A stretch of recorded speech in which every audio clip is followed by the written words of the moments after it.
Channel 7 News. Tonight we are doing a World War II special. Now to Ricardo Smith. This is Ricardo Smith reporting on the Battle of Britain today. And at the beginning of the battle, the British had around 1,660 aircraft stationed in Britain. And the Luftwaffe, German Air Force, had around 4,000 aircraft ready to strike. The British had radar stations, over 200 stationed all around Europe. And basically the Germans were trying to just annihilate the airspace above Britain and weaken them and their morale for when they do Operation Sea Lion, which is a ground attack they were going to do, which they failed at. And this was their first major defeat in World War II. Back to you, Jack, on Pearl Harbor. Thank you, Ricardo, and I am here with Sergeant Boat. I'm very glad to be here today. How was your experience at Pearl Harbor? It started as a beautiful day, not a cloud in the sky. We weren't expecting any sort of attack. We were waiting for a squad of American planes. What do you remember from that day? Well, it was the morning of December 7th, 1941. I was eating, and then there was a loud explosion. The whole boat shook.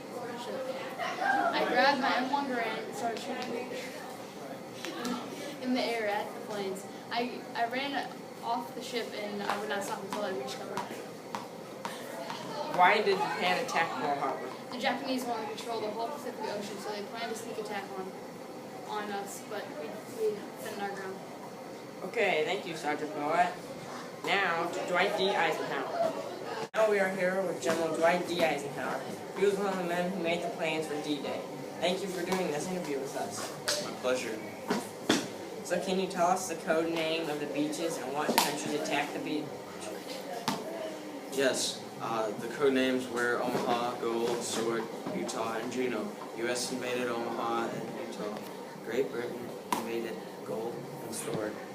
And Juneau was involved by Canada. Who won the battle for the Allies?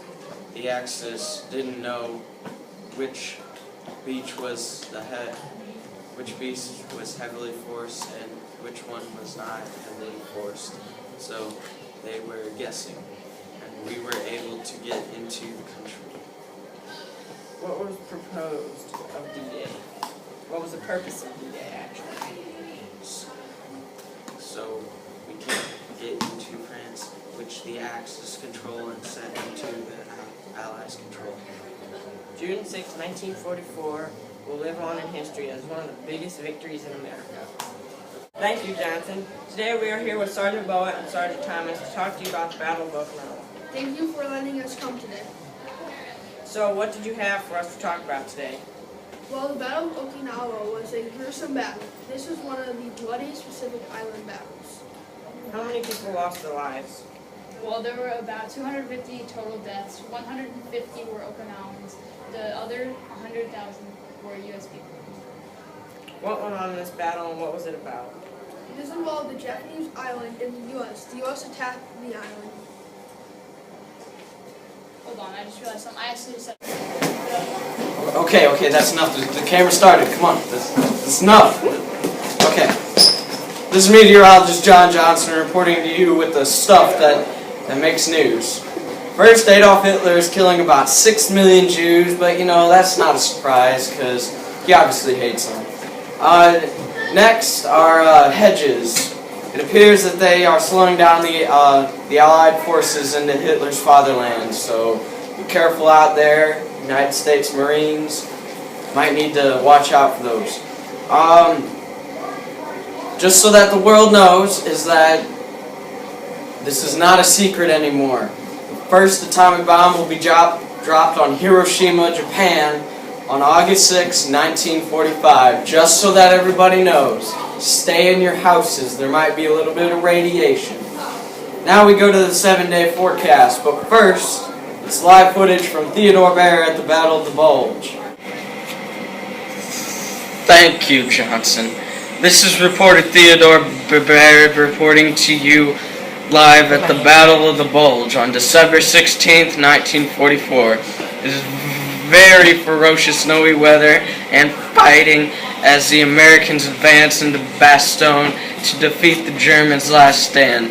The snow has tremendous effects on both sides of the battle because it's really hard for the armies to move around the battlefield. After this raid, the snow will invade. The U.S. will invade into Berlin to capture Hitler and win the war in Europe. This is one of the largest battles fought in the history of World War II. The battle consists of 600,000 U.S. men against only 200,000 German men. The casualties were outrageous, with 80,000 U.S. men against nearly all at 200,000 German men. George S. Patton is in charge of the Third States Army. There is also other generals involved, as well as Bernard Montgomery, in charge of Britain forces, and Gamar Bradley, Joseph Dietrich, and Walter Model in charge of German fortresses. Johnson. This is reporter John Johnson reporting to you with the live news. This is reporter John Johnson reporting to you with the weather report. Today it looks like we got some ice and supplies over in Normandy. Berlin, we got a little bit of snow and whatnot. Be careful, you farmers. There may be some tanks coming through, you know, because obviously it's World War II.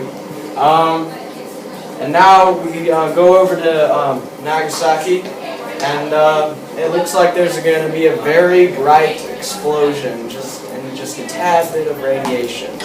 Now we go to Dwight D. Eisenhower in his interview. Special on World War II, and Robert Smith. The other 100,000 were U.S. people. What went on in this battle? What was it about? This is what was the Japanese islands and the U.S. The U.S. attacked the islands.